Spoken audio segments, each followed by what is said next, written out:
Hello everyone, it's Shane Kanto, your Wasteland reviewer, and I'm here to review The Spy Behind Home Plate.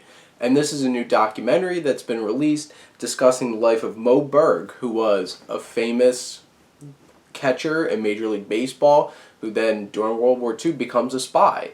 And I was interested in this film. I remember they had Paul Rudd play Moe Berg in a film adaptation of this man's life. I didn't wind up getting to see that, didn't hear great things about that film. I was interested to hear this amazing story, which the thing is, this is an amazing story. And it's a really engaging story, and this guy, Moe Berg, was a fascinating person. And I'm glad that Aviva Kempner, the director of this, brought his story to the big screen with this documentary. It's an interesting story. It's not really told in an interesting way. It's pretty just straightforward. Here's the information, here's the facts. And it just jumps right in. It feels a little awkward at times with how it's just like, boom, boom, here's the information.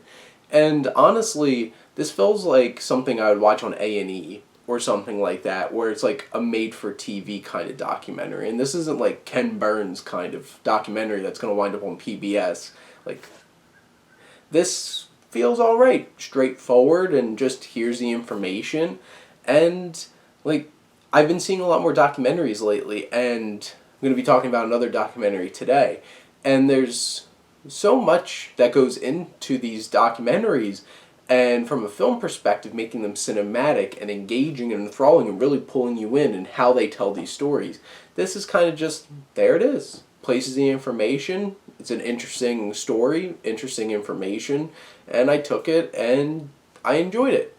It's not going to be anything special, but I think this man, Moe Berg's, had a really interesting life, and I think it's worth checking this documentary out, and especially if you're really into World War II or baseball. It's like, this really captures that, and I'm a huge baseball fan and I love history, so I enjoyed this documentary. But if you got a chance to see it, let me know what you think about it. And let's talk some movies. But thank you as always for supporting your Wasteland reviewer.